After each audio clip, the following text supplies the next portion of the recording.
Oimore nyako Ramogi ajuang kamoro mora maintiere dwakini machiegni weche manyien mar Oimore kabede koro gikone tok higni 6 to koro doho golo ng'eto ewi bura kaluwore koda tho mar ja ohala Monica Kimani kabede koro Jowi Rungu kata Joseph Rungi mong'ere koda nying mar Jowi ema bende koro yud kod ketho mar nego Monica Kimani. Kata kamano bura kata ng'eyo kum ibiro chiwne Jowi ibiro winj kanyo tarik 8 mar dwe mar adek maka koro jafwambo Jackie Maribe to wethuolo e burano kado wacho ni onge ranyisi mora mora matude kod tho mar Monica Kimani. Bende kapod mana wantiere weche mag doho en ni koro pod itimo nonro kaluwore koda pusruok mar achiel kuom achije mabende neko e piny mar Amerika kata michitini oneko e pinyno mabende ne omake pachoka kata kamano no pusore moringo kane entiere e tesendo bila ma Muthaiga. Nyaka sani apisas 4 osechungi e tich kaluwore ne gin e tich otieno noero kata chieng' mabende koro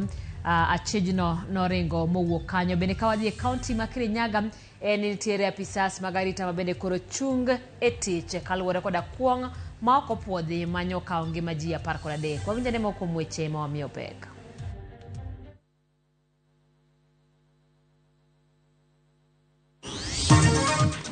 The results is that the prosecution did not adduce adequate evidence for this court to find the second accused person guilty of the offense of murder. Gikone duoko yudore ewi nek mar nyadendi Monica Kimani mado yudo Joseph Irungu gi ketho mar nek mare ka nyadendi Jackie Maribe owe thuolo. We are handling it with the need required and we are focusing all our interest on that matter. Obila ng'wen mag tesendo obila ma Muthaiga ochungi e tich bang' achich mar nek pusore ma olal kowuok e tesendno. Indiko ni yadno to yadno nitie titike diko ni dhi ng'iewe kibedi ng'ini rekod osedhiye nomiyi yath. Wadwa ni yath obed osiptal. Is it that all this medicine that we are buying do not reach those places? Sirikal ma Migori timo apedha ne joma kwalo yedhe osiptende piny owacho mag kaunti no kendo achije moko osemaki.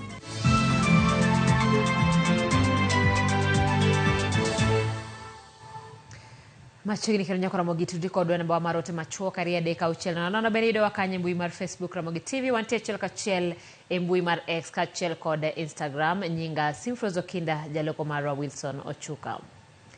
Joseph Irungu mong'ere kod nying mar Jowi oyud kod ketho mar nego nyadendi Monica Kimani ka jafwambo Jackie Maribe to wethuolo e buch nek no manotimre dwe mar 9 higa mar 2018. Jang'ad bura Grace Nzioka olero na nyisi duto nyiso ni Joseph Irungu ne otiyo kod bunde ma onego go nyadendi Monica e ode maneni e kar dak Malamuria Gardens mani Kilimani, Nairobi.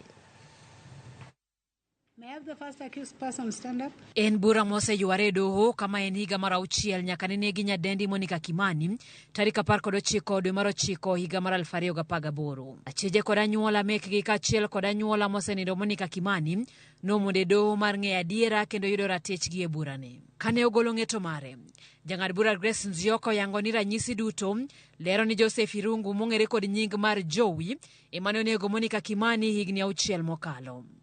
Nzioka kata kamano lero ni doho koyudo jafwambo Jackie Maribe kod ketho mora mora e burano. The first accused person is convicted on the charge. The second accused person is acquitted of the offense. Kalure kod doho, Jowi ne ochiwo neno ma ok ni kare kotenore kod weche mathoth motelo ne nek mar Monica Kimani. Jowi noholo bunde kowuok kuom achiel kuom joneno manyinge Brian Kasaine ni nodhi nuoyo godo tiegruok mar goyo bunde gino ma doho fwenyo ni ok adiera. It is in evidence that he had borrowed a gun from Kasaine. He was supposed to return the gun after 2 days. He didn't. Then just before he went to the deceased house, he took the gun and went with it. Does the fact that he borrowed this gun even before the due date or the material date or the fateful night part of his plan to commit the murder? Otieno manek notimore wacho ni Jowi nowuok e magawa mar Roadhouse kar Sario mar otieno. Bang'e en kod janeno machielo ne gidhi e kar logo mauta kama Jowi nopogore kod janeno machielo e kar Sario gi nus kochomo od Monica Kimani. Jennings states that they left Roadhouse with the first accused person at 8 p.m. and then went to a petrol station where the first accused person left him waiting with instructions that if the second accused person needed the vehicle, please give it to her, and took a taxi. According to Jennings, by the time they were parting with the first accused person, it was 8:30 p.m. Then we come to the evidence of Lee Owen, who then says when he arrived in the deceased house at 9, the first accused person was there. According to Owen, he leaves the first accused in the deceased house. If this first accused person left Jennings at 8:30, and by 9 he was in the deceased house, is it possible then the entry that shows he entered at 11 o'clock was an error? Do yango ni Joey nokwalo upande mar jiran Monica ndalo ariyo motelo ne odiechiengni ka ema notiyo gode donjo od Monica. Do bende fwenyo ni Joey noting'o kandho manorwako e kind masirano kendo wang'e tok nego Monica Kimani. First accused person stole the ID of Dominic Bisera Haron 2 days before the commission of the offense. Evidence analyzed reveals that this first accused person, other than the cloth he was wearing, he carried a bag, and the house help has testified that he had a bag. That evidence of the house help has been corroborated by the evidence of Jennings, whom he joined and who was his friend. And Jennings says, yes, he had a bag, and it's in that bag that he removed a counsel.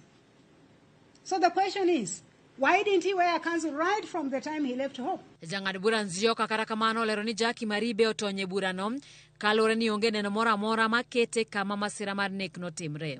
And so for her, the sum total of evidence adduced, either through oral or documented evidence, does not show that she was involved in the murder in any way. Maribe kata kamano itudo kod gik mamoko manotimore tok nek Monica, gima doho wacho ni ok otudore kata matin kod nek no.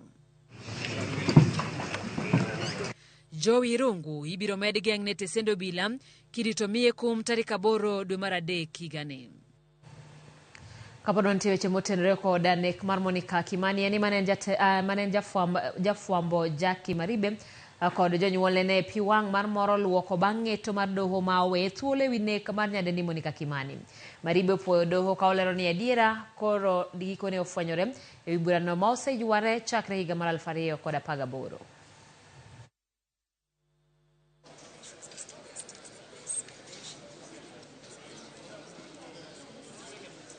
I'll just say go read John 8:32, for you shall know the truth, and the truth shall set you free. Thank you. And I want particularly to address the press. Seek to know the truth. Seek to know the truth. Don't rush to say things that you have not researched about, so that when you report, all of us feel like what has been said is worth reading. This will give us a new beginning, a beginning to trust God, even for others that have suffered as we have suffered. It has been a torturous journey. We have suffered both emotionally, financially, and everything else. But we thank God that He has come to this kind of an end. Throughout the period, her conscience has been clear, and the evidence has never at any time suggested that she was implicated. She was not at the scene. She didn't know her. She had no reason to want her dead. And in a way, we really blame the prosecution for maintaining and insisting on this case when it had no basis. Having come this far, we want to thank God for this victory. Weche mamoko edoe ni apedha podhi nyime ne achich mar nek manyinge Kevin Kang'ethe manyo opondo kawuok e tesendo bila mamudhaiga kendo lal manyaka sani poko nendache. Nyaka sani bila ng'wen osechungi tich ni mar gine manyocha gine tich ka jago nopondo. Tendo bila ma Nairobi olero pod giluwo ndacha chijno ma itudo gi nek mar nyadendi moro e piny mar Amerika. Jafwambo mar Sharon Ong'aw nigi mathoth. Seche medo kwanore kapok onendach Kevin Kang'ethe nyaka nyopondo kowuok e tesendo bila mamudhaiga odhiambo mar chieng' tich adek mar jumani. Kaka achiel kuom okenge mag luwo wachno, tendo bila e kaunti ma Nairobi kotelne gi komanda Adamson Bungei oyango ni obila 4 ochunge tich bang' achijno pondo ka gine manyocha gine tich e tesendo bila no. Obila mamoko 2 manyonie tich e thuolo no bende oloki oter kamachielo. As police, we are not leaving anything behind in that matter. We are handling it with the need required, and we are focusing all our interest on that matter. Because it is a case of interest as at now, I won't talk about that as such, but I want to assure that in due time, the results will be in. We are on it. We are on it. Jago manyinge John Ndegwa, mayangore ni en okil mar Kang'ethe, bendo obila pod ogeng'one. Obila lero ni Ndegwa oselimo tijno nyading'wen nyaka nyocha make. Kang'ethe nyocha ok ochwal e doho, kendo doho nyocha ochiwo chik mar mondo mi geng'ne kuom ndalo 30 ka irito gol ng'eto mar kaponi dhi duoke piny Amerka mondo donjne gi ketho kata oyo. Nonro osebedo kadhi nyime bang' yangore ni ne oringo mobiro e pachoka kowuok e piny Amerka kamitude gi ketho mar nego nyadendi Margaret Mbitu tarik 31 mar dwe mar 10 mar higa mokalo. Nyadendi no iyango ni ne ochuo kod pala kendo maringre ojwang' e nyamburko moro e paw ndeke ma Boston Logan. Sharon Ong'ao, Ramogi TV. Jalup Jatend Kenya Rigathi Gachagua lando ni gidaro obila kod apisas madito mag obila ma Kirinyaga kaluwore gi midhiero mar kong'o mar kwiri manyocha okelo tho mar ji 13 e gweng' ma Kangai. Jalup Komishona ma Mwea West komanda mar obila ma gwengego kod OCS mar tesend obila ma Kangai gine ma kuom apisas ma ogol kono. Ka oloso e gweng' ma Kutus Kirinyaga, Gachagua koni lwenj kedo gi kong'o ma ok opwodhi biro dhi nyime kendo jogo manigi ketho nyaka kawnegi okang' mar chik. Gavana ma Kirinyaga Anne Waiguru bende oseyo obila kuom keto nyawo e tijgi kendo miyo masira ma kamano timre.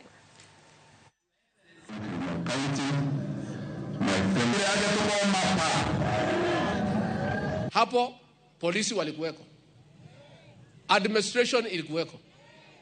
Hata kabla tufike kotini, hiyo watu wetu walikuwa wapi? Na tunafungua inquiry, wachunguzwe wale ambaye walisababisha vifo za watu wetu. For failing to act, watachukuliwa hatua.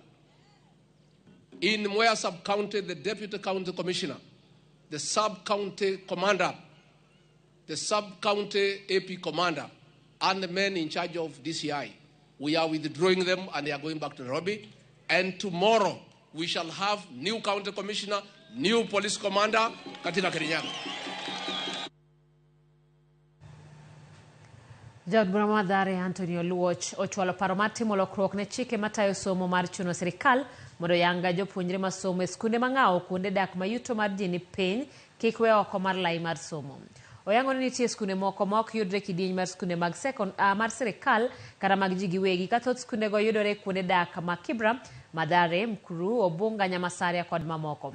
Kaka jafwambo mar Kristo Owino lero, skundego gin ma ochaki gi riwruoge, grube, kanisni e kind riwruoge mamoko. Ka oloso e nyim komiti mar od bura mochung'ne loso budget, jaod bura ma Madhare Anthony Oluoch lieko ni mohewo jopuonjre 2 milion modak e kuonde dak mayuto jopiny ni e piny masomo e skunde ma wethweth otuon ratiro mar somo gi piny owacho. Close to about 2.something million children who the government neither provides for in terms of capitation, planning for infrastructure, allocation of teachers, continuous learning and improvement, and generally access, equity and equalization that is extended to everybody in this country. Kaluwore gi Anthony Oluoch, magi gin jopuonjre masomo e skunde manie rang'eng ma wethweth ma ok oyang kaka skunde mag sirikal kata ji giwegi. Chik moketni wacho ni jok ma wanyalo keto e budget mwa budget negi gin mana nyithindo madhi e public schools. To an gi nyithindo 56,000 ma because ok ginyal dhi e public schools, infrastructure no onge. To skunde ma gidhie ma parents ginyalo tero gie manitiere gin informal.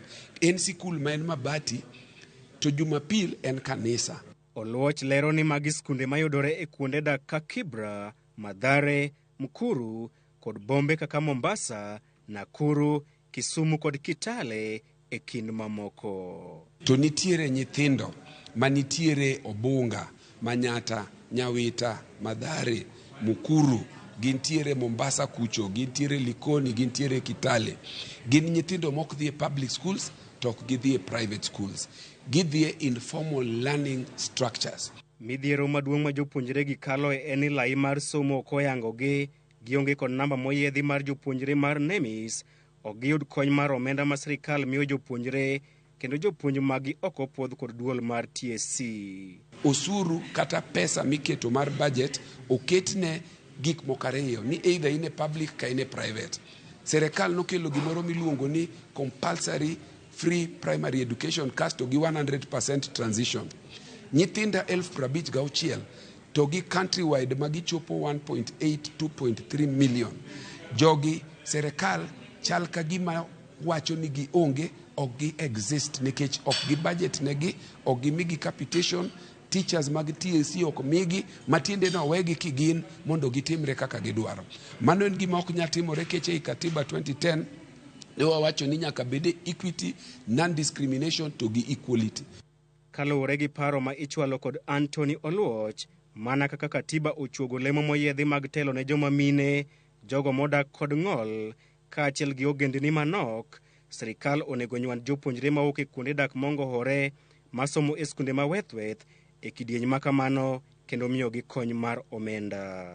Akwayo jo komiti mar mondo mi ging'iyane mondo gielane interpretation kata definition mar basic education. Ni basic education ni en ng'a. Akwayo ni mondo obed public schools, private schools kabede, to bende gikete informal schools as an affirmative action measure. Kaluwore gi chike matayo somo mar 2003, nitiere kidienje 2 mag skunde mag sirikal kod skunde mag ji giwegi, gino maketo tenge skunde ma ok yudore e kidienje 2 go. Chris Owino, Ramogi TV, Nairobi. Sirikal kokalo e migawo mar somo chano ndiko kwan jopuonj manyien maromo 20,000 pacho ka kaka achiel kuom yore mag tieko nok mag jopuonj ma okwako thoth skunde pacho ka. Jagoro mogirore migawo mar somo Belio Kipsang yango ni jopuonj manyien maromo 20,000 go idhi ndiki ka ochopo dwe mar 7 higani. Kipsang oloso kane olimo gwenge mag Rangwe ka otene gi jagoro mogirore e migawo mar arita Laktar Raymond Omolo mabere ni skund primar Marangi. Kaka yor tieko midhiero mar nok jopuonj e skunde ma pacho ka, migawo mar somo yango chenro ma piny owacho nigo mandiko jopuonj manyien maromo 20,000 ka ochopo dwe mar 7 higani. Jagoro ma ongirore migawo mar somo Belio Kipsang wacho ni migawo no ong'eyo pek mathoth skunde kale wi nok mag jopuonj kendo chuno tend skunde mondo oti gi omenda mathoth ka gindiko jopuonj ma ichulo gi board kendo en gino ma sirikal temo mondo otieki. Understand the challenge the principal has said about having 50% of the teachers being teachers hired by the board. I want to give you the confidence and to give you the assurance. The government will continue to make sure that we facilitate you to learn well. In July, government will recruit another 20,000 teachers. Kane oloso e skund primar Marangi ka chud bura Marangwe e kinde nyasi madhi e odiechieng somo e skundono, Belio bende ne oyango ni sirikal oseketo chenro mar gero klese 16,000 e skunde mopogore e pacho ka higani e ikruok ne jopuonjre mag jograde 9 higa manyien. Government is putting up 16,000 classrooms this year in preparation for grade 9 next year. We are doing 52 classrooms for Rangwe sub-county and 2,025 classrooms for Oimore County. Jagoro ma ongirore e migawo mar arita Dr. Raymond Omolo mane en wendo modhial e kinde nyasi no ne okoni migawo no tiyo machiegni kod migawo mar somo mondo jopuonjre obed gi lwasi makare skunde ma gisome kane oyango ne gidhi gero tesendo bila tong county ma Homa Bay kod ma Kisii mar jiwo arita kwe. We have a problem and we have a piece of land at a center up here called Nyamira. We have agreed to put up a police post there so that it can support in addressing the concerns around insecurity. Bende gejiwo ber mar rwako rowere tije mag mbui bang' tieko chenro mag sombgi kaka yor tieko wach nok mag tije e kind rowere pacho ka. Very soon is a program that will be rolling out at Tomboya University to train and teach our young graduates German language and other languages so that then they are suitable to take up job opportunities that exist. I want to thank the teachers. I think they've done a great job. And they're going to continue doing a great job. And this 100% transition of 1.4 million kids, PS, I know it was not an easy thing. Alia Beach, Ramogi TV, Homa Bay. Jakom komiti od bura mochung'ne loso budget ndini nyoro golo siem ni komitino biro mana keto pok mar omenda ne chenro madhi keto omenda ofuk jopiny. Ka oloso kod jofwamb weche bang' tieko romo mar ndalo ariyo mar winjo kwayo mag timo lokruok ne paro mag chik mopogore opogore, Nyoro wacho ni komiti mare timo duto madwarore mar neno ni giketo pesa ofuk jopiny mathoth kokalo chenro mag sirikal kaachiel gi bero ochumi.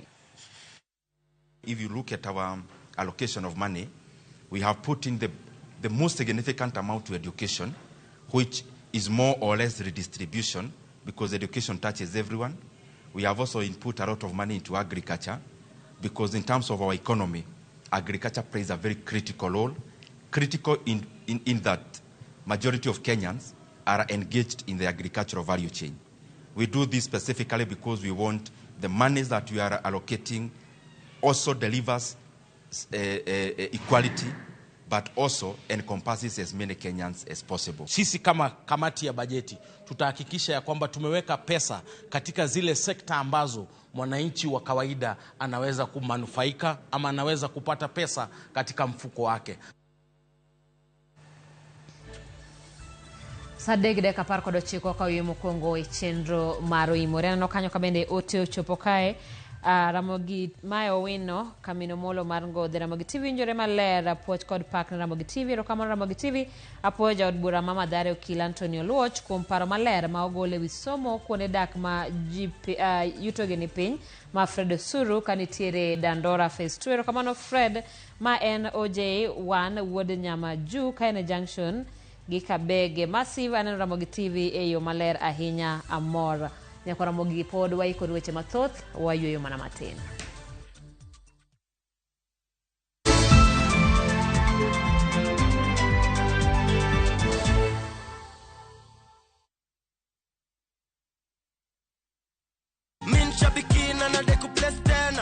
Jina naitwa Charles Swanya Malieli, kaachi hapa Nairobi. Wakati nilijaribu ndio nikapata simu. Hongera wewe ni msindi wetu wa 13 out of 15. Nilikuwa na my daughter akaniambia, "Daddy, ni ukweli." Ni kweli hao. Wale naonanga kwa TV na mimi nimekuwa mmoja katika mzindi. Hii pesa itanipost kwa watu school fees. Kila mtu yuko na bahati yake. Akijaribu atatoka bure. Wajaribu sabiki ni ya ukweli. Bonuses nazo ni no. Kuanzia 12, 13 and 14 correct predictions. Unacheza na 99 bob tu. Chukua simu yako, ingia www.shabiki.com. Fungua jackpots, click on super jackpots. Chambua game zako safi, review bit slip yako, ukiona iko sawa, place bet. Alafu sasa unategea games zichezwe. Shabiki super jackpot, ni time yako. Mina dai wote twenda hivi. Not for persons under the age of 18. Shabiki.com is authorized and regulated by BCLB license number 587.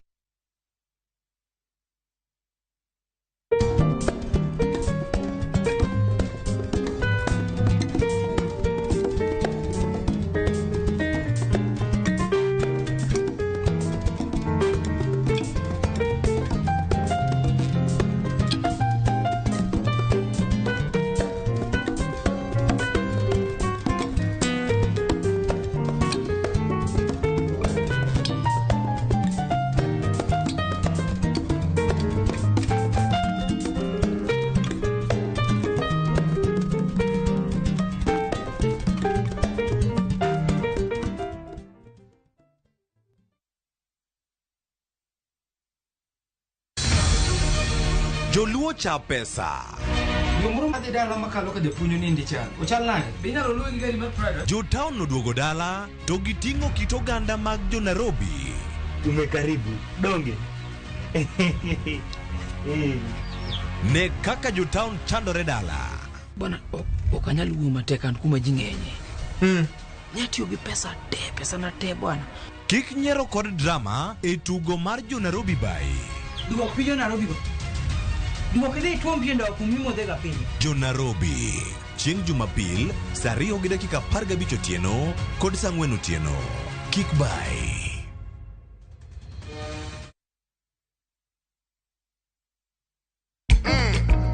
Don't joke bwana.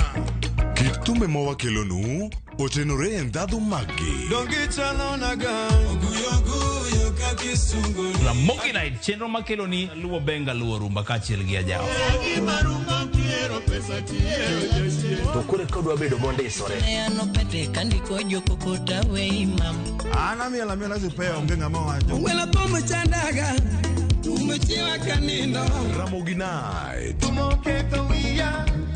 Makinungo. Ticha Beach ka Ticha Beach sangweno tieno.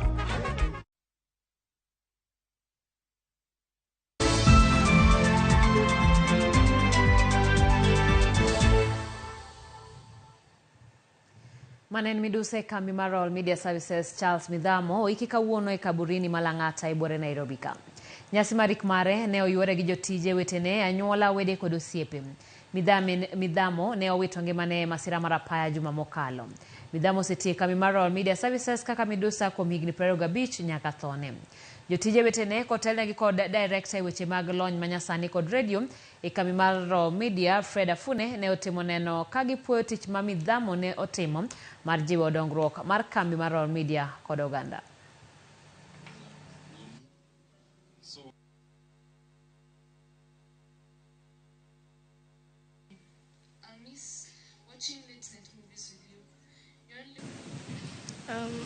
Dear Dad, I remember the days you have been with us. We talked English and joked.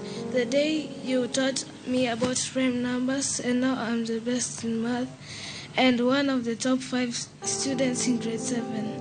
I will miss you. He was very consistent in keeping time. Charles had all the solutions to any technical problem ungempelekea. Tukiwa na challenge, he is the one who used to help us. In fact, we're wondering where and how we are going to do it, but because of what he has done, we trust that God will help us to be able to go forward. Beyond his professional excellence, Midhamo was a person of great character and warmth, as I've just witnessed with the tributes from the family. Thank you, everyone, for being here to honor a truly exceptional person whose life's work and friendship have left an indelible mark on all of us. The family, please accept our deepest sympathies from the chairman, Dr. S.K. Macharia, the vice chair, Mrs. Gadoni Macharia, our managing director, Washira Waruru, the directors, and all the staff of Royal Media Services. Migao mar thieth dhi nyime kod kedo kod kuo mar yedhe masani okwako osiptende mag piny owacho e kaunti ma Migori. Kaka jafwambo marwa ma Migori George Malero, achije moko osemaki e pedhano mar manyo jogo maluchore gi yedhe ma owinjore tigodo gi jotuo e osiptende sirikal. Nok mar yedhe utego mag thieth e kaunti ma Migori ok en gino wendo kuom higni 10 mokalo. Oganda osebedo kaywak ni seche moko yedhe ok yudre e kuondego mag thieth. Seyo seber ka iketo kuom piny owacho mar kaunti ma Migori kuom rem e nyiewo yedhe moromo. Moko shortage moko bedo matin to wagombo maber ni yath kik bed maonge osiptal. Yes, ok wagomb winjo ni kwa dhi osiptal tiyudo ni yath onge. Wadwa ni yath obed osiptal. Ma japiny kowuok no dhi osiptal to kone ni wuogi dhi ng'iewo yath e chemist. Wadwa ni wayud yath osiptal. Dhi ng'eny kuondegi. Indiko ni yathno to yathno nitie. Titike diko ni dhi ng'iewe chemist. Ng'ini rekod osedhiye nomiyi yath. Mago wacheko wana ni jomotimo ne kamago ibiro tigonwa sime immediately. Kech kaka isetiyo to igedhi kucho to eto yath mano ng'iewo monego chaji ka 200 ini dhi goni kucho 300 kata 350. Kata kamano ten kaunti ma Migori bende osudo ka keto seyo kuom jochiw thieth magiwacho ni koro kwalo yedh jotuo. Gavana ma Migori Chila Yako e kinde manoyawo masin ma ong'ere kaka molecular DNA machine jumbe 2 mokalo e osiptal maduong' ma Migori level 4 ne ochiwo siem ne jogo eko makoro kwalo yedhe. Wananchi kule bado wanalia kwamba madawa zinapotea. I want all of us to get a response to it. Is it that all this medicine that we are buying do not reach those places, or what is the challenge? So I know that when we look at our budget, we buy some medicine. We may not be well resourced to buy all of them, but are we doing as badly as was claimed in some place that there was no aspirin? Can't we afford it? Tok siemni Tend migao mathieth e kaunti ma Migori wacho ni gisebedo ka gitimo pedha kendo nyaka sani gisemako ji 2 ma itudo kod kuo mag yedhe.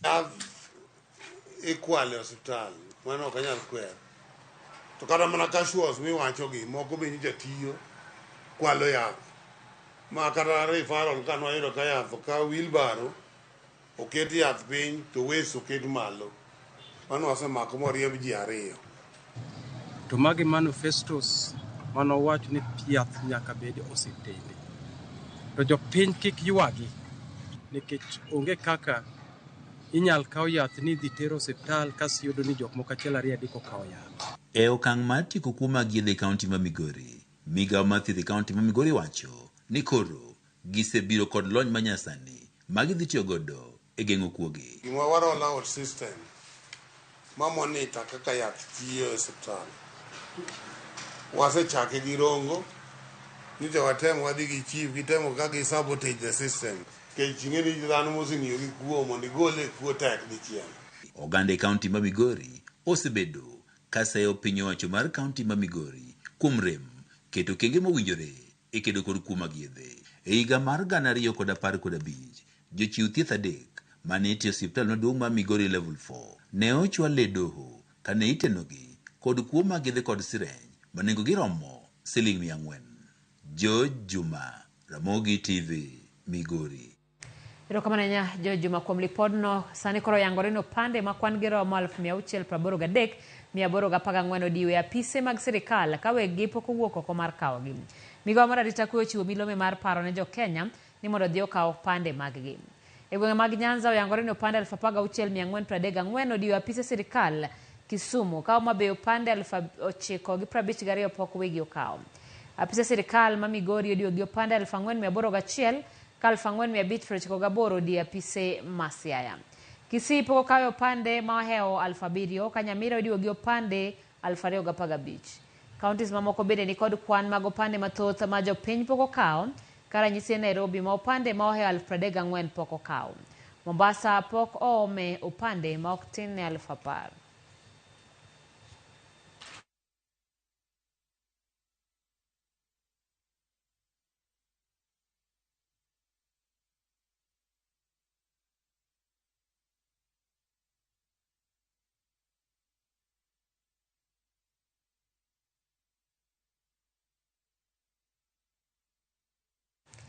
Kawadhi nyime ni liet pod medore e tong' mar Transmara South kod Kuria e kinde malwenye pod jimbore alworano ma oseweyo jopiny kod hinyruok. Jotelo mawuok e riwruok makelo kanyakla jolony alwora ma Kuria bende koro kwayo ten migao mar arita mondo donjre wachno kendo jiw kwe. Lwenyo osebedo kadhi nyime kuom dweche sani mang'eny e gwenge mantie tong' ka gima duong' ma ilaro en tong' kod kuo mag jamni e kind jodak e gwengego. Jogo mane yudo hinyruok osebedo ka yudo thieth e osiptal mar Migori County Referral Hospital ka moko ma asere pod omoko e dendgi oter kuonde mamoko mondo giyud resruok. Jotend migepe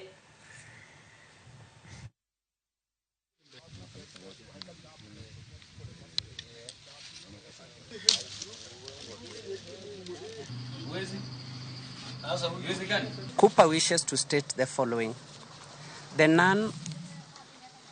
none of the members of the two communities, both the Kuria and the Kipsigis, living along the said area, Angatabaragwe, Gwitembe area, deserve to brutally die or lose property. That 60 years post-independence, in this modern Kenya, it baffles why and how Kenyans will attack their fellow Kenyans using light arms and crude weapons in the pretext of either robbing their neighbors of their livestock or provocatively harvesting farm produce of their fellow neighbors on farms that they did not sow or plant. Ile shida ambayo imekuwa umeona katika vyombo vya habari na ukienda katika kwa ground utaona kwamba kuna shida kubwa. Kwa hivyo nachukua nafasi hii kutoa mwito katika serikali yetu ya KK kuhakikisha kwamba usalama kupitia kwa County Commissioner wa Narok na pia County Commissioner wa Migori kwamba hakikisha usalama wa mwananchi uwepo. hivi vita vya Gwitembe vimekaa licha kwamba tuko na national government, tuko na serikali, tuko na maaskari. Kama haviwezi, walete maaskari wapige kambi pale, watu wetu wasiumie. Jotend migepe mochung'ne weche pie riwruok mar pinje Afrika ma ugwe bwo nam lolwe mano East Africa Lake Victoria Basin Commission oyango mar riwo wigi kanyakla neno ni githiro thoe masiko timore nam lolwe kaka achiel kuom yore mag tieko chido mar pinam. Giyango ni gidwaro mondo giket chenro mong'ith mar tieko lile pinam ka achiel kod gero centers mabiro konyo chwalo chenro no.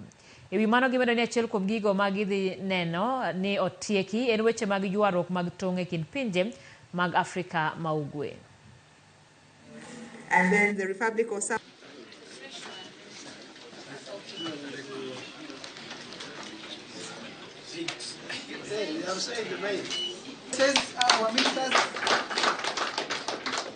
Most of the resolutions we have come up with as Council of Ministers or Sectoral Council of Ministers of Lake Victoria Commission include sharing of data and information by partner states, equal representations of partner members in the Lake Victoria Basin Commission.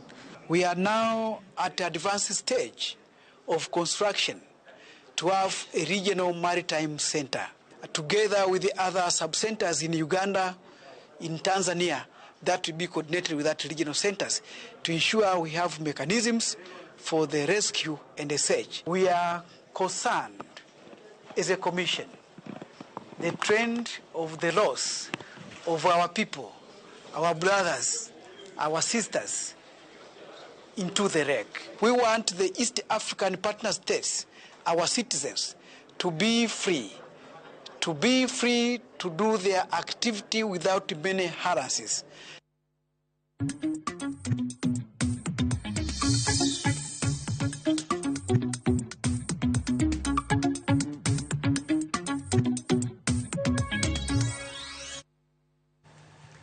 Board mochung'ne nderni mapacho ka Kenya Roads Board omedo bajede mar kongo nderni e hiko mendani gi shillings milion 9.6 kendo chwalo budget no malo nyaka shillings bilion 38.8 kowuok shillings bilion 29.2. Board no oyango ni medo budget no dhi konyo e kongo nderni ka sani girango neno ni gi kongo nderni makore uduto to borne romo kilomita 55,799 mano ma en atamalo 54 mar nderni ma owinjore kongi. E budget no bad migao marango nderni madongo Kenya National Highways Authority oyudo moktin shillings bilion 16.5 ka kera oketne bilion 16.4.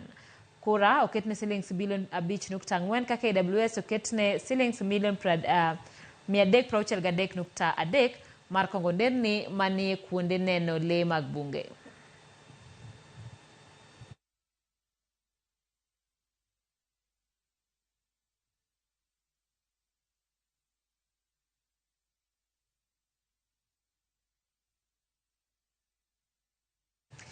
Meli mating'o jopuonjre mag mbalariany mideno ni MV World ODZ ne ogoye wath ma Mombasa kod jopuonjre 500 machano timo limbe kuonde mopogore pachoka. Melino mabende idendo ni mbalariany maleo e wipi kara Floating University biro kawo thuolo mar ndalo 6 Mombasa gino ma jogo manie sekta mar limbe koni biro jiwo sekta no e yor ohala. Joja oko nigi ler mathoth kowuok Mombasa. Kinene gi chien to en mana meli mating'o welo. Kata kamano, ma en mbalariany maleo e wi pi kendo en kod classes kaachiel kod jopuonj 89 matiego jopuonjre 500. Kae ne ogoye wath ma Mombasa kuma jopuonjre chano timo limbe ka gisomo weche mopogore pacho ka motenore gi lony magitiegore. The World Odyssey is a special cruise ship because she's the biggest floating university of the world. Actually, and we have more than 20 nations of students from all over the world with us here on this very unique program. And the main idea is that we bring the students around the world to explore different countries.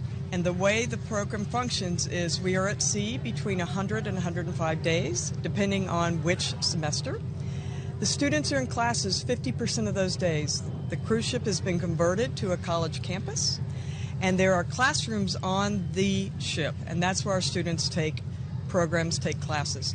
For the other 50% of the voyage, they are in country. And Semester at Sea is very proud to say that Kenya is our first port of call in the continent of Africa. Mor margi ne onyiedhore ayanga to chutho ne jopuonjre mane ochopo e pacho kae thuolo mokwongo. Kae ne gilero moko kuom kuonde ma gichano time limbe. And I'm so excited for Kenya. I've only heard great things. I'm excited to meet the people, eat that food, see who has the best jollof rice.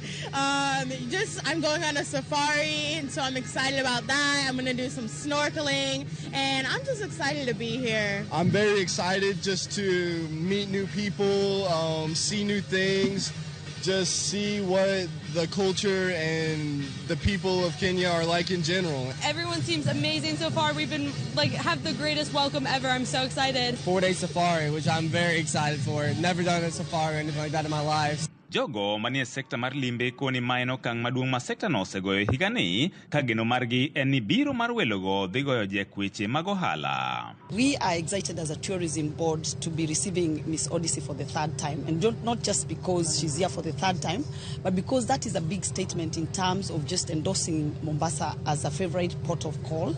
We are only in February and we are already experiencing a 50% growth. We are slightly over 6,000 now, including the last two that we have received in January and this month. So a big addition in terms of even injecting money into the economy. We have done what it takes to welcome these cruise vessels, and we'll be happy for them to stay longer.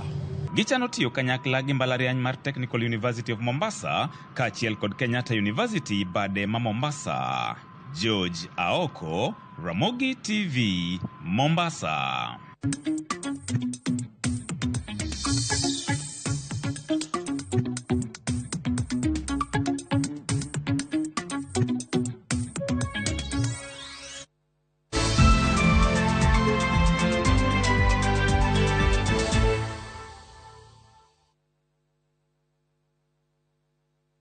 No money? No problem. Travel now, lipa later. Na View Travel. Masai Mara or Amboseli, 3 days from 14,500. Savo, 3 days from 22,000. Mombasa or Diani, 3 days from 16,500. Malindi or Watamu from 25,500. Dubai, 5 days from $650. India, 6 days from $840. Thailand, 5 days from $1,190. Santorini or Mauritius, 5 days from $1,160. Maldives, 5 days from $1,799. Bali, 5 days from $2,000. View Travel. Dream. Explore. Discover.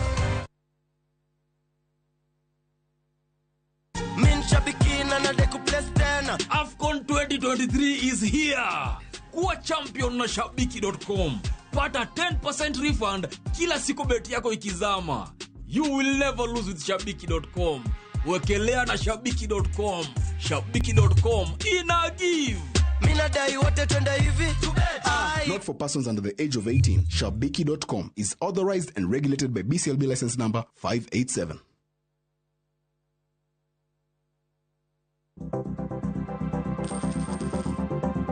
Mondo mi ikungo menda e yo mayot kendo e yo mowinjore, onego ibed kod paro mar kungo dwe ka dwe, juma ka juma, kata odiochieng' kodiochieng'.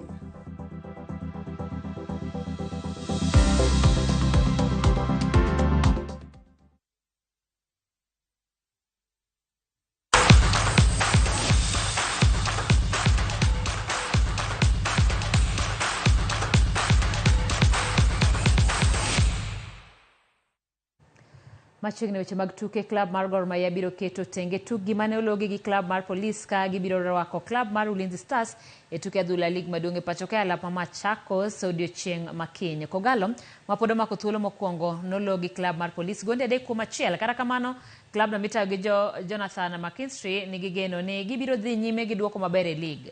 E tuke mamoko mabiro bagi odiochieng' makiny, Posta Rangers biro rakore gi klab mar Police FC ka Bandari biro rwako klab mar Nairobi City Stars e alap ma Bandari. FC Leopards biro rakore gi Murang'a Seal e achiel kuom tuke mapek chieng' Jumapil.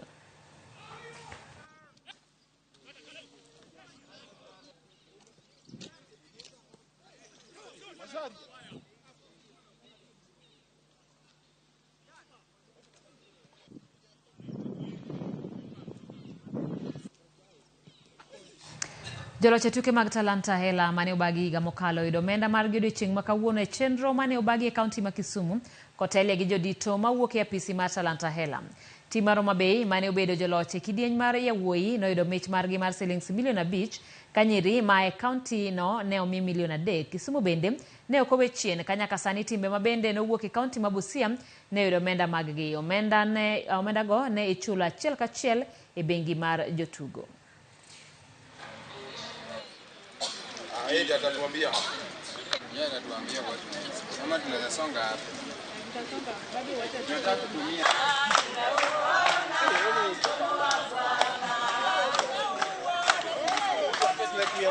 Amor gi chunya te to kendo mang'eny mandaduoki aduoko ne siesero kamano kuom gima nobiro godo malo ni dichiel ma kendo ting'o dichiel ma kuom mago duto mane ochako timo wa end up ka wayudo gik moko maber kwa kuom talanta hela. Waduoko erokamano ahinya ne waziri kuom initiative maberni. Ji mang'eny dine ok otimo kaka otimoni, but en achiel mosebiro gi gima berni motimo. Nyithindo gi dine ok omulo pesa maduong'no. Sani koro gin gi pesa ginyalo chulo school fee, joma nyalo chako godo wala matin nyalo chako godo. That money is calculated in a ratio that we agreed, and the bulk of it is going to the athletes. So 80% of that money is going to the pockets of athletes, 20% is going to the management team of every county. Wadhi kada wanam tumbi kama tilo mara de kamar bera lap ma county makwale maidore ka chungod bura mama tugo biro chakore bangavana ma county no Fatuma Achani chako chenro makamano. Tilo mara dek no tingo gedo mar kuonde ma johera mag adhula mara malufa auchiel biro bedie. Tilo mokwongo gi mar ariyo county no gero kuonde bet ariyo matingo ji 3,000 achiel gi kuonde ma jotugo loke lewni. Klab mar Bandari osenyiso dwaro margi mar bago tuke adhula mar lig maduong' e alabno.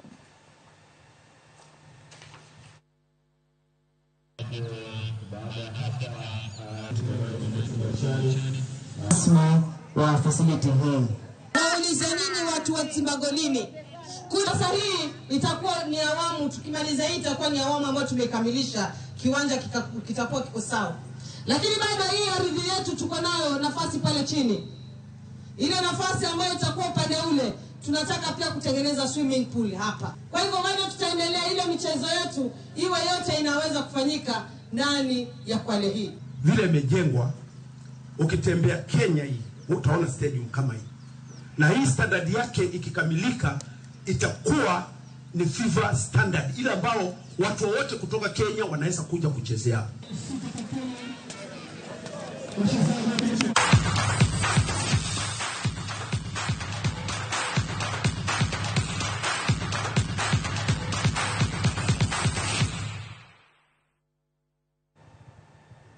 Ramogi mane watiega gi kanyo no ka wuoro te Ramogi TV omosh di Garoland Cruiser Ramogi TV chopono wa makare kamato erokamana enyeri kodemo ko kaya chunge kanya mkago Ramogi TV ler mos Napoli adhiambo jo kinyoze chel makambuji yedhe to kwalore Migori sirikal uogoko erokamana inya kuom ote machalo kamano Nancy Otieno wacho ne Ramogi TV maler ka entiere Homa Bay oneno Ramogi TV ka chiel kod Mengim.